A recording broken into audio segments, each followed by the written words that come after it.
It's right up my street, it's my boulevard. It's right up my straza, oh my God. It's garden right up there, ah, it's right up my podcast.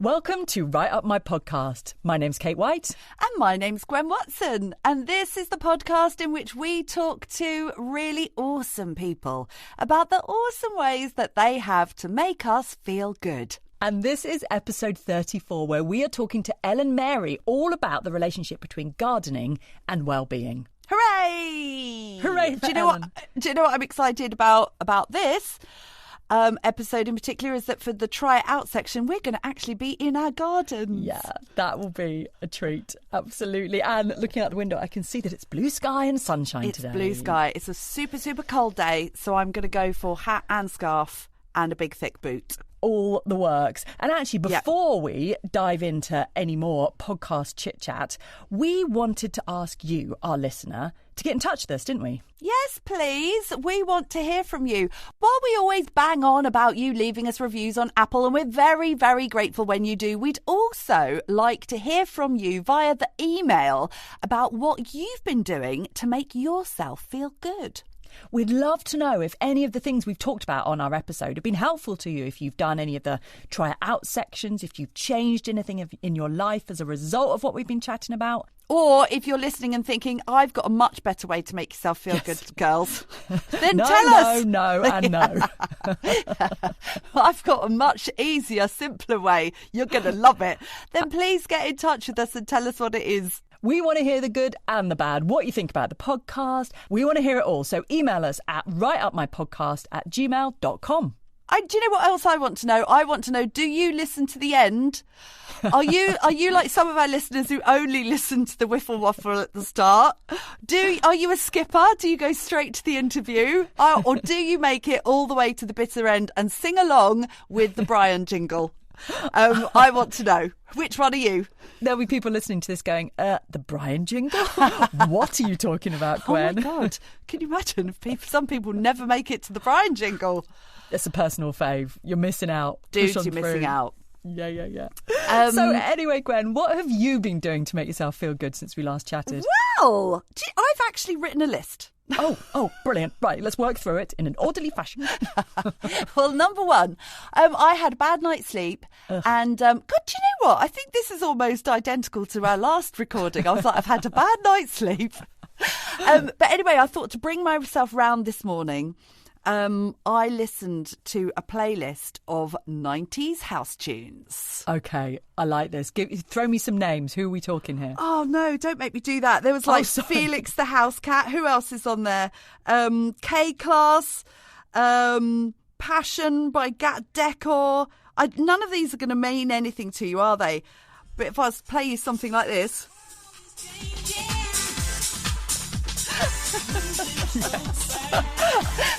It's been that style all morning in my kitchen. I tell you what, it can't help but put a massive, massive smile on your face. That is taking me straight back to Destiny's nightclub on Watford High Street. Used to be called Kudos before they did a £1 million refurb. The only difference I could tell was there was some furry hearts on the wall afterwards.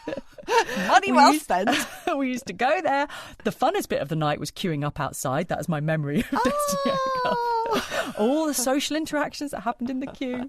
Anyone listening to this who knows Destiny nightclub in Watford from the 1990s, get in touch. Get in touch, right, on my podcast at gmail.com. Where was your go-to place? Do you know what? We were so lucky in Penally in Pembrokeshire, which is near Tenby. We had DJ's nightclub, super original. They took them a long time to come up with that name. But there was Danny Slade, who was a legend in his own right in those days, and he used to put on this night called Up For It, and it was all the Ibiza DJs. Oh really? And we had like Carl Cox and John of the Pleased Women, and we had like Mixmag come along and BPM TV show. Like, everybody came to our little club in Pembrokeshire. I don't think we realise. It's only now I'm realising how lucky we were. It was just down the road. So good. I guess they were like, yeah, I'll go to this beautiful part of West Wales for a little mini break and yes, a DJ exactly. set. Wake up in the morning in Tenby. So, yeah, I'm actually putting on a 90s night with a friend here in Pembrokeshire. In fact, it's on next week. And people are getting very, very excited about it. I bet they are. Back to the old school. Nostalgia is rich. There's going to be some people listening to this who are like, ladies, you are showing your age here. I have said on the flyer, it's for those people who were there and those people who wish they were. Yeah, because exactly. So many people wish they were in the 90s. They wish that they lived through it. I mean, looking 90s back, house scene was pretty good. It was pretty good, and and everything else going on in our world when climate change was a very distant kind of thing in the future that might affect our grandkids, and also far right governments was something we learnt about in history. We were living the bloody high life in the 90s. We had no idea, Not honestly. a clue. You do realise though what we sound like. Oh, in the good old in days. my day. You don't know how good it was back then. It bloody was, though, wasn't it? Bloody good. What else have I been doing? Oh, I went to London last week. Ooh. Tell me all. Work, business, pleasure? It was pleasure. Although I was Nice. working while I was there because I was there for a week and I was staying with friends. And but I tell you what, it's so funny. Well, I always still say, oh, I'm going to London to visit the Queen. And I literally said that to somebody the other day. I was like, oh, can't say that anymore. That's weird. But I love to go in December and see the Christmas lights. Oh, I know. It's lovely, isn't Have you been there this month? I'm going this week, actually. I'm going for work on Thursday and Friday, so I will definitely be having a little wander down Carnaby Street and soak up the festivities. I love it. Love it. And also, my favourite, I stay with a friend in East London. I walk, along to Brick Lane and through to Spitalfields. Yeah. I got one of those e-bikes, cycled all the way to the Tate Modern, had a quick whiz around there. And that walk along the South Bank, I absolutely love. And then Regent Street, Oxford Street, Carnaby Street. And here's my number one recommendation, to pop into Liberties. Oh, yeah. Oh, this is taking me back to my childhood. Sorry, carry on. And go to the Christmas section, which is level 4, and get yourself a Christmas tree decoration, because that's all I can afford in Liberties. And that's my little tradition. Oh, I love it. This reminds me of my childhood, growing up in the kind of outer regions of North London. We used to go in and see the lights. We used to every Christmas.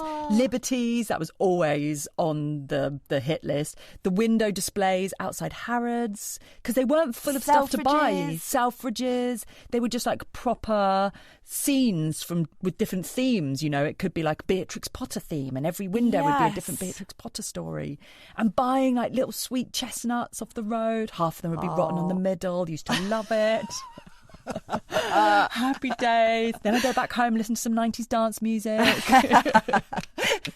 This is how to feel good. Though, you saying that has made me realise I totally missed the shop windows. I didn't look at them.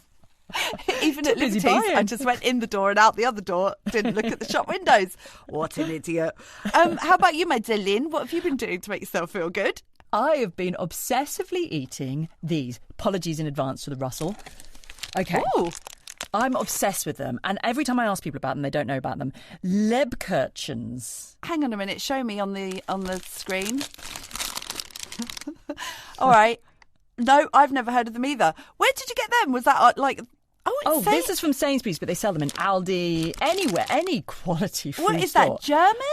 Yeah, they're German. They're little mini cakes with seasonal spices dipped in dark chocolate. They're so good. They're halfway between a cake and a biscuit, and it's all cinnamony and nutmeggy. I think I know exactly what you're talking about. Oh my God, I'm obsessed with them. I can't stop eating them. They're so good. So I've been doing a hell of a lot of that. So nice. Also, I've got myself a new little morning routine. Do you want to hear about it? Oh, yes, please. Inspired by Strictly Come Dancing. Jade Adams' professional dance partner called Karen someone. Sorry, Karen, I can't remember your name. And I started following her on Instagram, and she does this morning mask club, and I've started doing it as well. So when I get up in the morning, I go make myself a cup of coffee. So it's about 6:30, so it's dark outside. I go make myself a cup of coffee, come back, sit in bed, put a face mask on, a quid from Boots, not a crazy fancy one. Put a face mask on, and that 10% meditation app that you and I often talk about, sit and do a meditation. And I've been doing that every morning, and it's been such a nice start to the day. Oh, look at you. Look at me. I'm glowing with self-righteousness. And you are glowing with self-care, Kate. Self-love, baby. It does feel really Yes. nice. Obviously, there are some mornings I'm like, no, turn the alarm off, going back to sleep. But the mornings I do it, and particularly if I get into a rhythm of doing it a couple of mornings in a row, I feel really nice. It's really nice. Bloody hell. Can I say, and it feels like I don't know if it's early in the season to drop this bomb, but you are #inspirational Kate White. Oh, baby. Can I have that on a T-shirt, please? Yes. Although, can I say 6:30 in the morning, jeepers creepers. I find it very, very hard. My body clock over the years, I have... after working for years and years and being to the mercy of my alarm clock, when I went freelance, I was like, fuck it. I'm going to get up and down with the light, with the sunlight. I love that. That's a natural way to do it, isn't it? Yes. Believe me, 6:30 in the morning is not through choice, it's through necessity. And as soon as my kids are old enough to leave home To feed themselves. or whatever happens between now and then that doesn't require me, that clock will be pushed forward quite a long way. But that is a good start to the day, though, because then you're at it. You're up and at it early. I love that, Kate. It is fun. It is nice. I do like it. And then I kind of, float around for a little bit. For the next 12 hours. And then I do it all over again. Job done. And I look about 20 as well. You bloody all the do. face masks. Check it out. You look amazing. Have you been watching anything good? I finish once and for all. Okay, anyone who listens to this podcast regularly will know how regularly Gwen and I talk about The Last Kingdom. Uhtred, son of Uhtred. Uhtred, son of Uhtred. Shut I got up. to the end. Oh, really? Get to Have the you end of... So you've got to the end of season 5? The very last episode, yeah.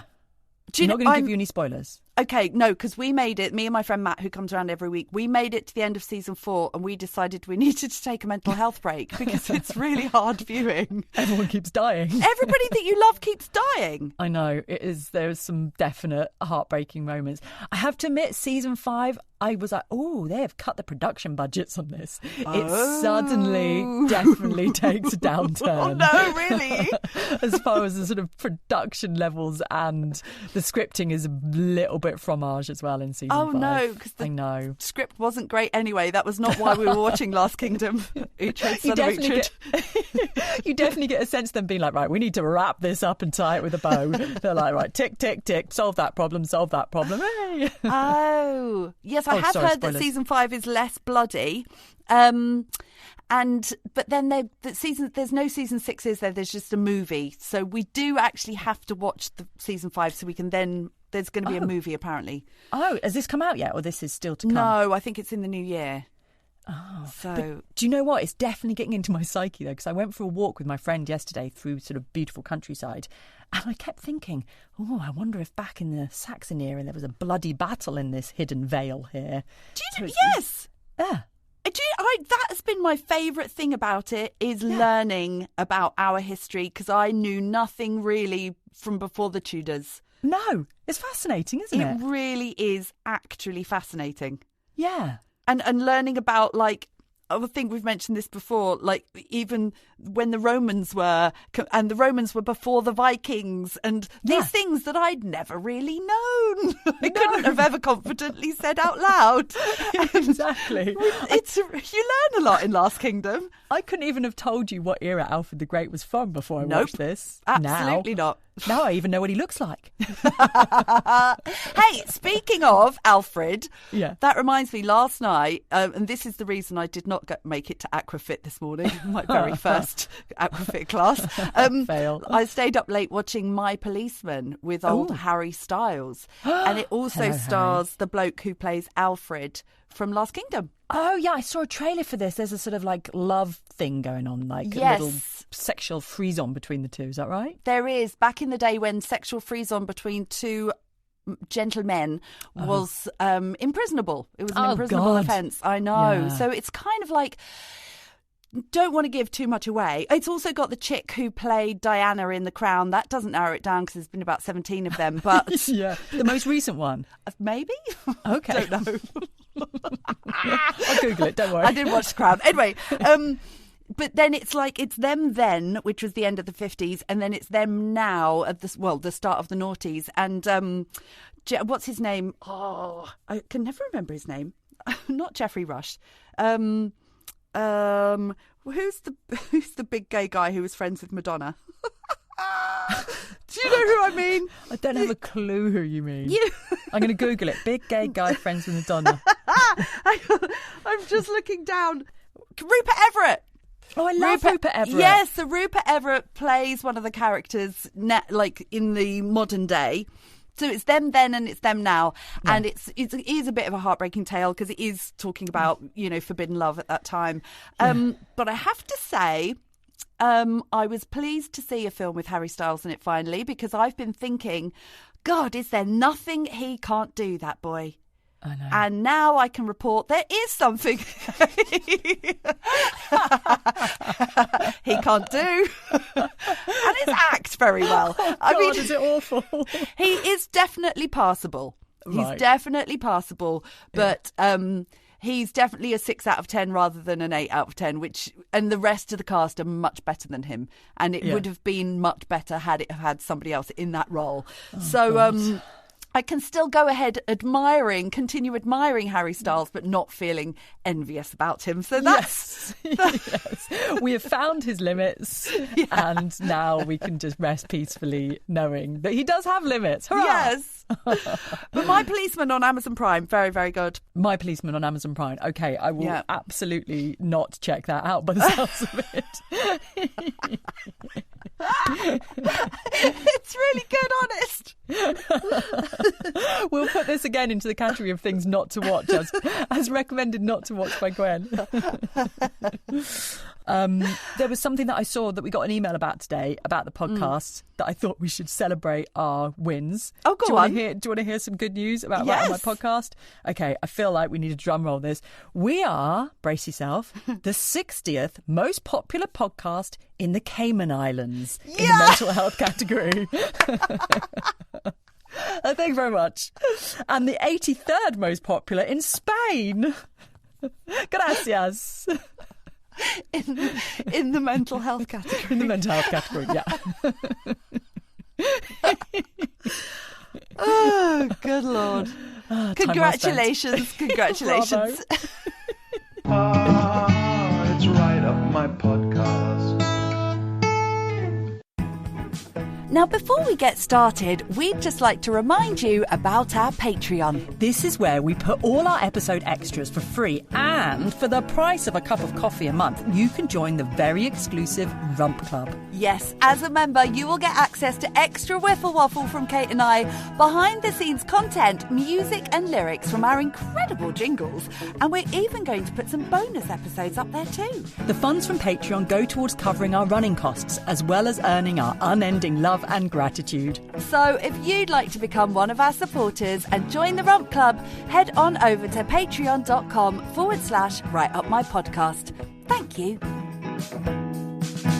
So this is episode 34, all about gardening and well-being. And this episode, we talk to author, broadcaster and, most importantly, gardener Ellen Mary about the incredible benefits of not just gardening and plants, but the natural world in general.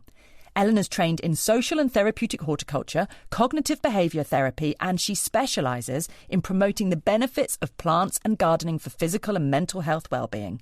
We started our chat with Ellen by asking her, why is gardening so good for our mental health? I think there's 3 main aspects to gardening for mental health and well-being overall. And the first is absolutely your physical well-being. Second is your mental health well-being. And the other is the social aspect of gardening. So, talking first of all about your mental health, we as humans, like I always say this, and when I say it, it still surprises me that I really have to say it. As a human being, we are designed to sit at a computer, at a desk, look at screens all day, to have this immense pressure, from the modern world and digital world and everything that goes on in our busy minds. We are designed to be outside. We are a species that lives on this planet, the same as all other species that live on this planet. It's just that we have become, we've taken over the world, if you like, and apparently we're the most intelligent species. But I'm saying apparently for obvious reasons. Yeah. Apparently we are. But when we are outside, I think we can discover that intrinsic link to our well-being, just by breathing in fresh air. It lowers our blood pressure. It can reduce stress and depression and anxiety. We're getting vitamin D. We're getting all the oils from the trees, the leaves and all the plants that we cultivate. And generally, it just brings us back into a state that we were actually made for. There's loads of different levels within that. But at the end of the day, we are meant to be outside. And of course, things have developed. We're humans. We're in modern life. And I wouldn't ever say don't use your laptop or social media or your computer. It's about getting that balance, we can live this digital life and do all of the things that we want to do in the human world. But we just really need to make time for being outside. And that can be walking or going to the beach even, looking up at the stars in the evening. But cultivating plants specifically it has just so many different levels of goodness for you. I'm sure we'll explore that, as we talk through it. But ultimately, I think the main point is that that's where we're meant to be. Yes, that's where we came from. I don't know about you, Kate. This is making me think of our third ever episode, which was on forest bathing. And he told us, do you remember he told us that we evolved in the trees, and basically we were in the trees. He was saying, if you look at a football pitch, right up until the last millimetre or something, wasn't it, of the pitch, we were out there, we were in trees, we were evolving in nature, and it's only in the very, very small last part of our evolution that we're not. So we're missing out on all the things that we evolved to be and do and feel. Totally. And, forest bathing is one of my favourite topics, but you've obviously done that episode, so I won't go too much into it. But you were saying that, we were in and amongst and around the trees for all of these gazillions of years, or however long we've been here for. It feels like that some days.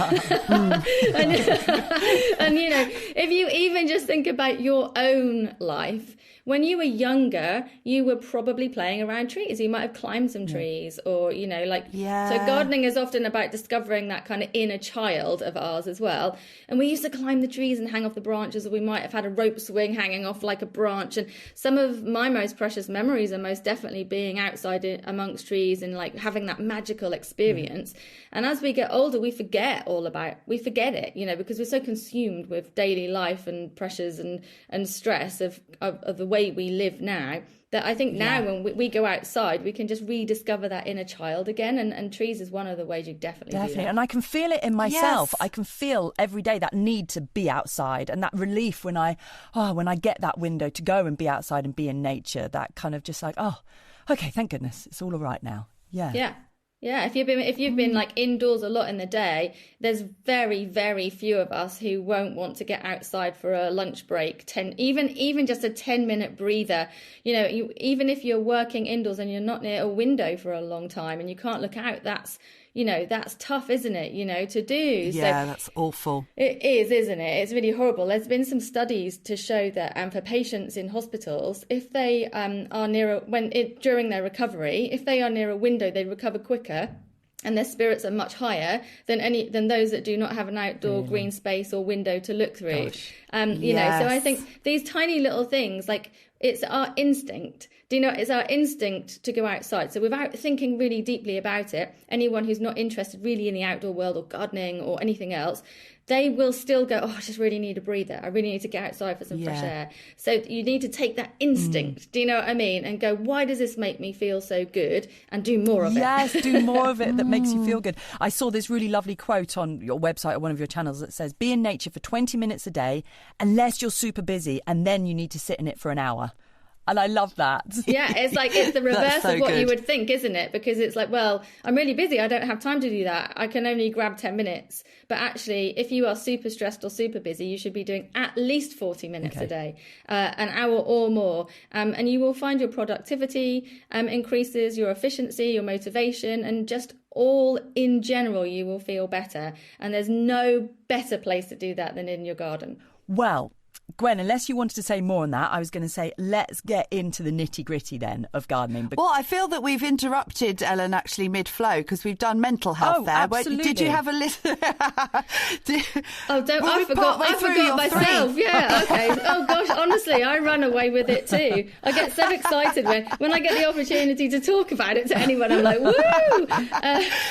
Okay, so physical health. Yeah, so basically, the movement and the exercise when you are gardening, being outside. So obviously just walking is very, very good for you. But when you're gardening specifically, you're using kind of a lot of muscles in your body. And after a hard day's gardening, don't you feel it as well? But I really love that satisfied feeling at the end of the day out in the garden. But even if you have things like arthritis, you're still being able to move your joints and your bones, and you can do it as little or as much as you want. So you can do very minor jobs like sowing seeds or potting plants, or you want to really go for it, you get the spade out and have a good dig. So there's all kinds of different levels. But physically, we know that our bodies are bioelectrical. And when we come into contact with the earth, we are receiving a natural negative charge from the earth. And that can make our electrons in balance. It's called grounding or earthing. I'm sure you know that. We've done an episode on that as well. Yeah, so then you've done them all. And so that basically means that you are reducing inflammation in your body for a start. So that has a profound physical and mental health impact, on anyone who can get outside and do that. And also by putting your hands in the soil and feeling the soil, you're using all of your senses. It's a lovely sensory experience, but we've found that just by putting your hands in the soil brings you into contact with beneficial bacteria, and that's similar to releasing happy endorphins in your brain. So there's that physical exercise aspect of it, getting moving, getting outside. That's amazingly good for you. Does that mean you shouldn't wear gloves? I would say always wear gloves if you're around anything that's going to sting you, bite you or prick you, or if you're gardening where, pets have been, something like that. So if you should wear them when you need to wear them. But if you can do without them where you can, because you're really getting in contact with nature, the smells and the textures, and sometimes just rubbing your hands on something and you're left with like that lovely, say, minty smell or herby smell, or lavender or whatever it is you like. And that kind of like sensory experience is so good for us physically and mentally. So yeah, I mean, people always say to me, how are your, this sounds really bad. People always say, how are your nails okay when you garden mostly without gloves? And I'm kind of like, because I clean them when I get home. Just get a scrubbing brush. Got a revolutionary idea for you here. Yeah. Do you know what? I read, I was going to ask you about this actually, because I read a headline that says, yes, you're physically getting, there's something in the soil. Again, it's how we evolved, isn't it? In forest bathing, the phytoncides from the trees, the essential oils that are being emitted, we evolved with those, and they are specifically designed to make us feel good. So in that same way, there's something actually in the soil, isn't it, that goes into our, like you were saying, the bacteria. What is it and what does it do to us? So it basically is a good bacteria. There's lots of bad bacteria, of course, as well, that we perhaps like, if your cat's, peed on the soil or something, putting your hand in that. But the good bacteria is like, there's a whole chain of like fungi and bacteria and organisms that are going on in the soil. And just one really small handful of soil has more life in it than all humans on the planet. Wow. So you just have this tiny little handful of soil, and there's more microorganisms going on in there than there are humans on the planet, which is extraordinary. That's amazing. Isn't it amazing?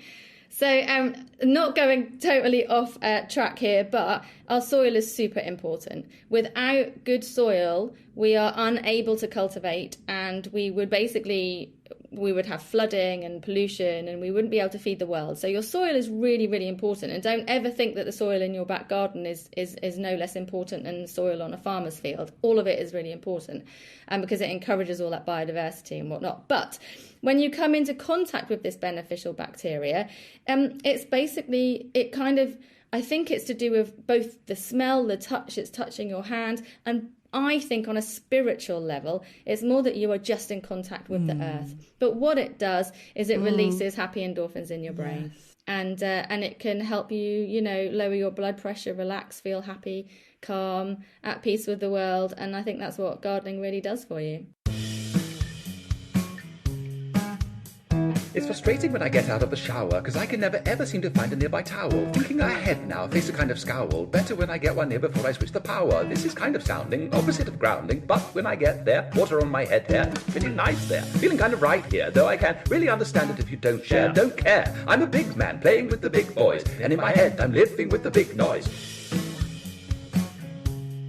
Living with the big noise. Get your towel ready before you go in there. Get your towel ready before you get wet hair. Get your towel ready. Get your towel ready. Get your towel ready. Yeah.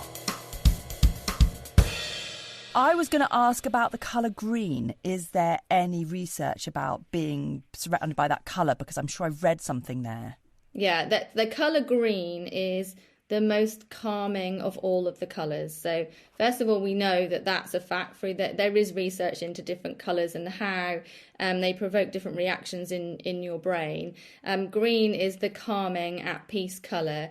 And I, again, I'm not a scientist whatsoever, but if you are surrounded by plants or you are in a green space, you do immediately feel calmer. So I think, you can, especially say you've been in a really urban environment for a long time and then you just find a little park and it's all green grass and there's some trees and you go, oh, isn't this so lovely?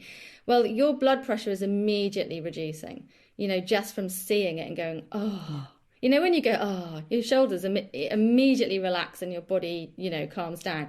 But that reaction is greater when it's green, So even if you love pink and you love orange and you're like, oh, I love this colour, this is amazing. Green is the colour that just calms you. And yes, there is research into that. And again, I think that this is purely because that's what we are linked to. Our intrinsic link to well-being is nature. And so we instinctively feel better when we see green because that's where we're meant to be. Yeah. Oh, what have we done to ourselves, honestly? Confining ourselves in our four walls. We're idiots. So we had number 1, physical health, number 2, mental health, number 3. So number 3 is the social side of gardening. So basically for human health, we need to take care of our mental health, our physical health and our social health. We are pack animals, even if you feel like some days you need to be on your own and you'd like to escape, all of your family or people around you or work colleagues or whatever, we all need to do that, that's for sure. I'm the kind of person that will spend 2 days with people, and I love people. I love humans. I think, it's amazing to be that social person. But after 2 days, I need 3 days on my own. Yeah, I feel you. So, the gardening can bring that social aspect. So there's so very many projects all around the UK and indeed the world that help social isolation and loneliness. You can join a community garden, or if you're lucky enough to have an allotment, you can chat with your neighbours. And gardeners always love to talk about gardening, so they're always happy to impart advice. You can make friends and build a community. And then there's your neighbours as well, this is something I always, and I understand it a lot, but also we build walls, don't we? Or high fences, or we put high trees and hedges in, which is great, obviously, for wildlife. But it's like we don't want to speak to our neighbours, and I'm quite sure sometimes we don't want to There's speak a good to our reason neighbours. for that, yeah. Yes, I'm sure there is a good reason for that. But there's a social aspect to having that community feel with your neighbours as well. And in days gone by, there would be small fences. Like I can remember my uncle, he had a council house with a really long back garden, and the fence panel really would just come up to my waist now. I mean, I was smaller than the fence panel then, but he used to lean on it, with his neighbour and have a cup of tea and talk about like the plants and have that kind of community feel. So there's a social aspect to gardening that humans actually do need. And then, of course, you can go away and sit and put your feet up on your own if you need. But we need that social interaction for our well-being too, and you can get that through gardening. And I think you made a really interesting point there about talking about community gardens, or if you're lucky enough to have an allotment, because some people listening to this will be like, well, I don't have a garden, or I've got a garden, it's the size of a postage stamp. So I think that's a really good point to make at the top here, that, well, you tell us, even if you're not in a position where you've got a big bounteous garden that you can kind of get lost in, you can still there's still ways of bringing this into your life, right? There is always a way of bringing gardening, greenery, being surrounded by plants into your life one way or another. So for the social aspect, community gardens are always crying out for volunteers. Even your local garden, which might be Kew Gardens or a royal garden, or it might just be a garden down the road. People are always looking for volunteers, and you don't necessarily need any gardening experience whatsoever. So it's a great way of learning too. And you get to meet people and go out there and get your hands dirty. But if you have a patio or a balcony, there's a gazillion plants you can grow in pots and containers. Like you absolutely do not need to be restricted by your space. And in fact, in recent years, much more so, because obviously a lot more people are interested in gardening, but also we're building a lot more apartment blocks and that kind of thing. There are so many more plants that are being bred specifically to grow in containers, like small fruit trees. You can grow apples in a container on your balcony, so don't feel restricted by it. And then if you don't have any outdoor space whatsoever, there's houseplants. And you can get so much from having houseplants around you. I mean, there's a ton of research into that as well. We know in an office environment, we know that having plants around improves efficiency, productivity, and motivation. So they're not just aesthetically pleasing, they're great to look at, but also you're still being responsible for something. You're still watering it and nurturing it, and you want to care for it. You want to make sure that it grows, and will it flower, and how exciting it is when a houseplant flowers. So you still get all of that same feeling from having houseplants. So you absolutely don't need an outdoor space. From community gardens all the way through to houseplants, you can always, be in touch with the natural world. Amazing. And I love a houseplant, I have to say, and I've not had an amazing track record of keeping them alive, but I think I've hit the nail on the head now. Succulents are very hard to kill, people. So if you're like me, if you thought, oh no, I can't do plants. And spider plants, they just keep on going, and then you plant their babies into another little pot. I tell you what, I've got this one. The babies, they can be still connected to the mum, and they're planted into a little pot. It's amazing. But I've been doing that. I've got this green room, and I've got these shelves that's all just plant pots. It brings me so much joy. I bet. I could see how smiley you were when you were talking about it. It was like felt so good. Yes, so that's it. You don't have to be good at plants, do you? You don't have to know anything about gardening. You can just grab a plant from the middle in Lidl and go for it. Just give it a go, and if it dies, start again. It teaches a lesson. Like, I don't think that anybody who is a gardener, even if you've been gardening for as long as I have, which is, I don't know, over 40 years or so, you will kill plants, like, every year. I mean, I don't know. There's a few plants I can see in my front garden that are dead from here. Like, it's not, just because you're new to gardening or you got your first plant, don't think that, you can't garden because you killed it. We all do it every year, all of the time. There's always changing circumstances. It happens. And the process of growing, gardening, houseplants, whatever it might be, you can link to your everyday kind of life lessons. So, learning that a plant will die or does die or has died is just remembering that that's what happens to us in life as well. Things do die, and you can use gardening and growing your own food or houseplants to learn those life lessons, and it really creates an understanding of that kind of natural world, and that we are the same. We are literally the same as a plant. Yeah. We are no different. You did a podcast, because you've got your own podcast as well, haven't you? And you did an episode recently about gardening for grief. And is this what you were talking about in that? Yes, it was. So it's called People, Plants, Wellbeing. I hope that's okay to say that on the podcast. Yeah. And, yes, plug away. And it's about gardening for well-being, basically, and bringing people and plants together. And after, I had a whole list of topics that I want to cover on the podcast, and one of them was grief, because I have gardened in order to help my own grief throughout life and for different reasons. And then obviously the Queen died, and there was this outpouring of grief, and I thought this is the time to talk about it, because it's very rare that we see that, you know, happening, not just across the UK, but even across the world, of people just feeling very sad and that someone very, very, very public died. So now is the time to talk about it. So I had a lovely chat with Dr. Radha Modgil, and we were just talking about how gardening can help you to process that grief. So, you know, that nature can be a place where you go to be on your own, and when you're gardening, you can't think of anything else. Like, your brain cannot think more than one thought at a time. So we've always been told to multitask, for example, but we literally cannot multitask. We cannot do it. So it just allows your brain to calm for a moment, which then gives you clarity. And when you have clarity of thought, you're then able to process your feelings better. And hopefully you can start to kind of move forward if something, you know, has happened to you, or you've had some kind of loss. And that doesn't mean that someone has passed. Loss could be anything. You know, it could be the end of a relationship, the end of a job. It could be anything. We've all experienced loss in numerous different ways. So gardening teaches you many life lessons, and that's what that podcast is about. Hello, I'm a happy little penguin boy. I bring a lot of penguin joy. Do I really have to tell you more? No, I'm just a happy little penguin, a flippity-flappity bird.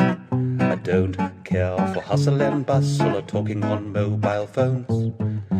Yes, I am just a happy little penguin, yes. A happy little penguin.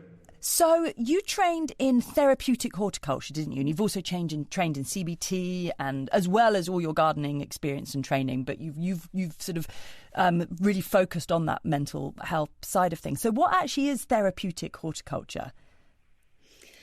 So social and therapeutic horticulture is using gardening to improve somebody's life. So that could be someone's life physically or mentally. That could be those that have some form of learning disability. It could be people who are recovering from physical accidents. There's an amazing charity called Horatio's Garden. And people with spinal injuries recover in the garden and can help out in the garden. And it helps their recovery. It's just absolutely incredible, and that's social and therapeutic gardening. It could be if you are feeling depressed or stressed, if you are having other mental health issues. There's many, and social and therapeutic horticulture, we're kind of all doing that. And when we garden ourselves anyway, you know, the garden's nurturing us. We're not nurturing the garden, but, you know, we are, as humans, so egotistical. We think that we are the ones nurturing everything, and like we're in control of nature. We're parents, they're the child. Exactly that. It's really all nurturing us. But social and therapeutic horticulture is, it's kind of like you would design a program specifically for somebody's needs. So there would maybe be a program, and you would discuss, the issues, and then you would design activities in the garden that would be good for that person. So, for example, you also have to understand if something might trigger someone. I've worked in a community garden before where we have worked with refugees and asylum seekers, and some of these guys have been through atrocities that we would never, ever, ever imagine in our lives, and something what we consider to be very small could trigger a memory, and then that could have really detrimental effects. So even a spade and digging could be something that would, trigger somebody off. So you do have to look very closely at their life and their triggers, and what the issues are and how they would like to resolve that, and come to a program of activity through plants that will help to improve how they feel. And it's really quite remarkable what it can do. I've seen a little boy. He was about it was a good few years ago now. I think he was maybe about 8, and he hadn't spoken for 5 years. He literally hadn't spoken through trauma. And he'd been probably working, gardening, coming along, maybe for about a year or so. And completely out of the blue, he asked a question. Wow. About a plant or a seed. I don't remember specifically, but he asked a question about what he was doing. Should I plant this here? What is this? Da da da. And it's like you shouldn't really overreact to it, because that might shock. Oh my God, he spoke! But inside you're just like, I don't know what to do. I don't know what to say. What's the right thing to say? I'm so excited. Yes. Oh my God. But do you know what I mean? So you're kind of encouraging the encouraging that conversation. But that's all through specifically planned activities in the garden to help. So that's social and therapeutic horticulture. And actually it's been around since records began. There's records of monks sending what was then called distressed souls to a garden. And in ancient Egypt as well, they would send poorly courtiers to a walled garden. And if you say the word paradise, I love this. If you say, what's paradise to you? Lots of people would say, the Seychelles or Maldives, and that's pretty much paradise. I quite agree. How beautiful. We'd all love to go there right now. But the word paradise is actually from an old Iranian word that meant walled garden. So paradise really is a garden. Yeah. Wow. So this is documented as far back as it goes, but along the way of human civilization, we kind of lost that, and now we are most definitely rediscovering it, which is fabulous. Amazing. I love that.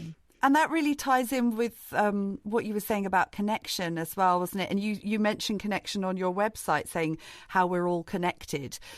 And when you were talking about that, it made me think, I've mentioned this a few times on the pod, Kate's about to yawn, but the book Lost Connections by Johann Hari, and they do some experiments where they take like some people who are really unwell and really, suffering with depression, etc.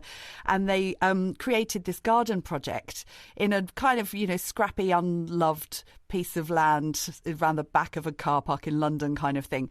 And it became this community garden that people became really invested in helping and invested in helping each other, and which really improved all of their health.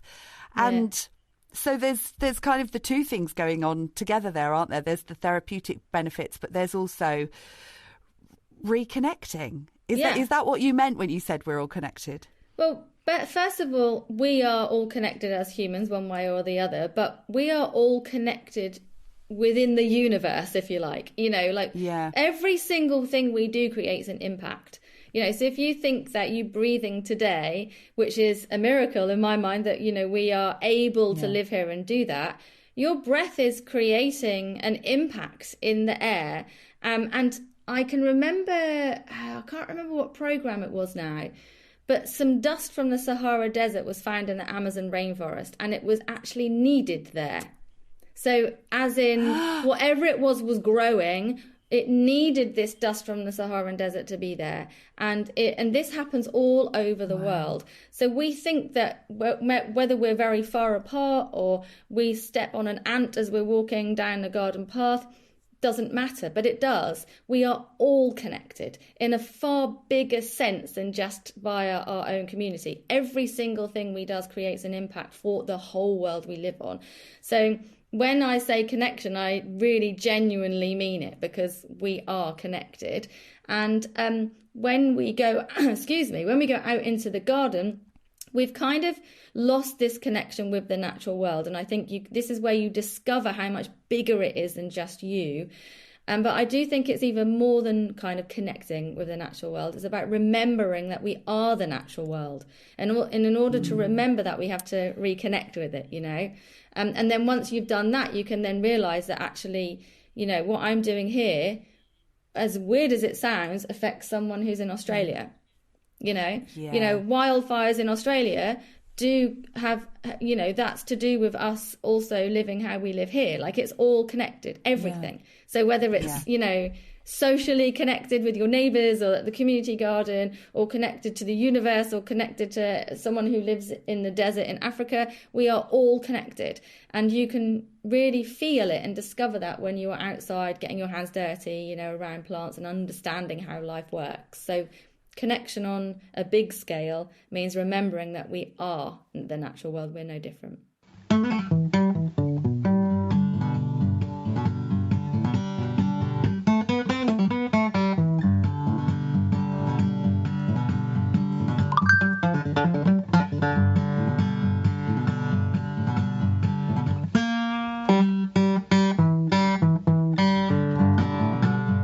Thank you so much to Ellen. And if you want to find out more about Ellen and the work that she does, plus more about her books, her gardening podcast and live events, then head to ellenmarygardening.co.uk and also check out her Instagram, which is full of gorgeous things. You can find her at Ellen Mary Gardening. All right, I'm stepping outside. Oh, what a lovely day. It is absolutely gorgeous. I can feel the sun just soaking in on my face. It's lovely. Oh, I don't know if that makes sense. It's so cold. Yes. The sun's soaking in on my face. You know what I mean? My face soaking in the sun. I know what you mean. There's just some gentle drilling in the background here. Can I just say that it's so nice being outside? It is. Because I did not leave my house yesterday other than to pop to the local shop. Yeah. Which I did walk to, but do you know what she was saying about how we're meant to be outside? Yeah. And I've just it's not even 80-20 indoors outdoors. It's like 95-5 for me. It's so easy to do at this time of year. Well, easy to spend all our time indoors. Because when it gets dark early, doesn't it? It's cold, it's wet. There's a million reasons not to go outside. Yeah. And to think of those episodes, Kate, where we were like forest bathing, we were walking outside with our socks and shoes on. I know. And now, now, middle of season 5, we're like, oh God, outside. Go outside. I haven't done that for ages. I've come up to my garden and I'm about to go into my greenhouse. Lovely. Tell us what's in your greenhouse, Gwen. All right. Now, I inherited this because I've moved into my friend's old parents' place and it was very overgrown, and now I've got grow bags and pots, and I've currently got broad beans and cabbages. But to be honest, these cabbages have been here for like over a year now, and they're looking better now than they have done forever. Oh wow, maybe they like the cold They're kind weather. of more my pets. Your pets, have you given them names? I don't eat them much. Well, you know how Toto pops up in your sound booth when we're recording? I'll be really worried if a cabbage suddenly pops up in the sound booth. Oh, it's my studio cabbage. So tell me, so you're growing broad beans, you're growing some veg. Is this your first experience growing stuff, or have you been doing this for years? No, this is definitely my first experience of growing stuff. Right. And how has it made you feel? It's miraculous. Really? It is. I do find it miraculous that you can plant stuff and stuff grows. Yeah. I've never been a gardener. I've never grown vegetables, maybe years and years ago. And so it just makes me feel really good and really proud. And I love my little plants. Just coming in here and like my broad beans are flowering at the moment, and I've still got some tomatoes. I've just found some red tomatoes down here, and it's just oh my God, it brings me so much joy. And sometimes I'll come in here and I need to like attach them to a new stick because they've grown too tall, and just spending time in here and just fiddling around and watering things and maybe having to repot something is really lovely. Afterwards, does that feeling stay with you? Well, yes. For the purposes of this podcast, yes, it does. I feel good for the whole week. No, but I do really enjoy it. Yeah. And I do. I mean, I'm not one of those people that's out in their garden all the time, but when I am out here, I do feel such a sense of pride, actually. And I just really proud of these little plants. Aww. I get a real kind of calming feeling from being out here and surrounded by the green and seeing my little babies, aren't they?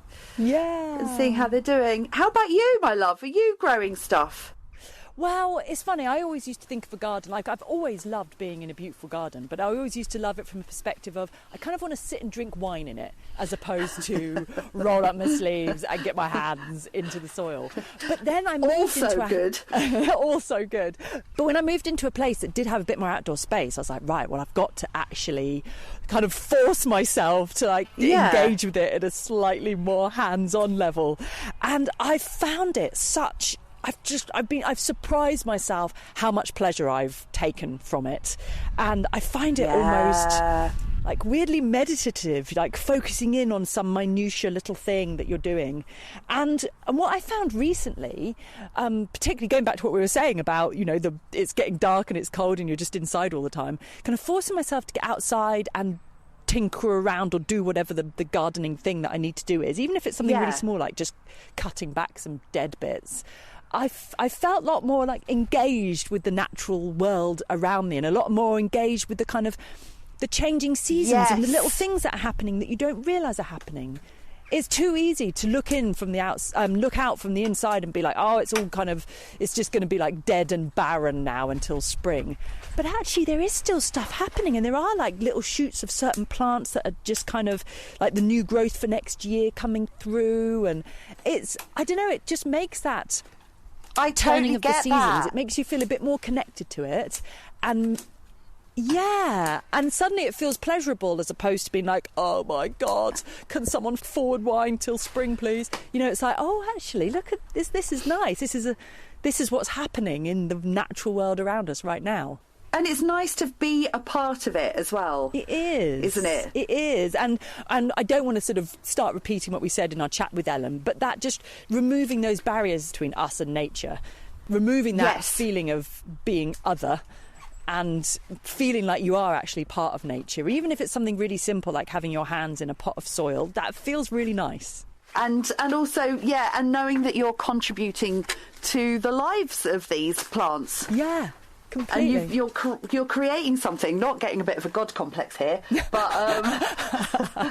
I'm so powerful. But I do find it, really quite amazing. Yeah. That we can do something so little and life springs out of it. I know. People with actual gardens are going, oh my God, girls, have you never gardened before in your entire life? But I will say also, for people who don't have gardens, are like, this is all very well, but I can't do this. She was actually suggesting that you can do as little as like plant some cress seeds. Yeah. In fact, you don't plant them, do you? What do? You just put it on tissue paper. I remember doing it at school. Completely. You don't even need soil, exactly. You just put it on damp tissue paper, I think. Yeah. Just repeating what you said and agreeing with you. Yes, that, Gwen. You can do that. I think it's safe to say I'm not naturally green-fingered.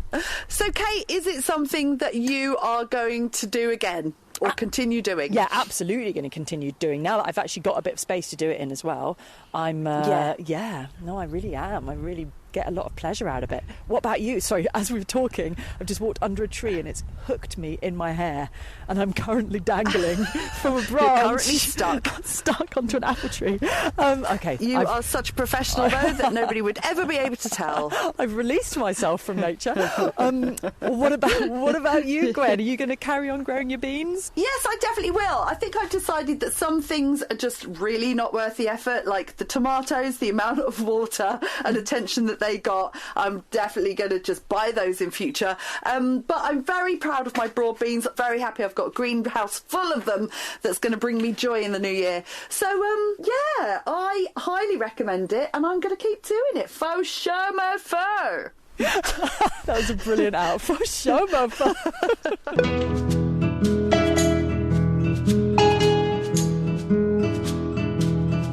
Thank you for listening to Write Up My Podcast. And you can email us at writeupmypodcast@gmail.com. As we said earlier, we really want to hear from you, and we would love to know what you've been doing to make yourself feel good. And you can also find us on Instagram and Twitter with our handle @WriteUpMy. Please subscribe and follow wherever you listen. And if you listen on Apple Podcasts, and even if you don't, please go over there and leave us a review and rate us. 5-star, please. And please share with your friends, because I'm sure they will enjoy this too. Tell you what they'll also enjoy, our Patreon page. Head on over to patreon.com/writeupmypodcast, where for the cost of a mere cup of coffee a month, you can enjoy extra wiffle waffle and content from Gwen and I. And thank you, as always, to our fabulous team.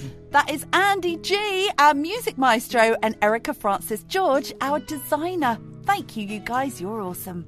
We'll be back in a couple of weeks with our next episode, where we'll be talking all about toxic diet culture and saying no to diets. Hooray! Oh. Boo! And meanwhile, keep trying things to make you feel good. Bye-bye. Tell me, Did you like the podcast, Brian? No! Oh. If, unlike Brian, you thought our podcast was really great, then don't hold back. Like, subscribe, and tell your mate. But if, like Brian, you thought our podcast wasn't fun, then just keep quiet. Don't feel the need to tell anyone. We'd love to hear from you if you've got some thoughts to share. Such rich and lovely views that all should be aware of. But I hope you liked our podcast and you thought it was really great. And if you did, like, subscribe, and tell your mate. 'Cause we don't need grumpy pants bringing everybody down. No, we don't need negative Nellies making people frown. No. So I hope you liked our podcast and you thought it was really great. And if you did, like, subscribe, and tell your mate.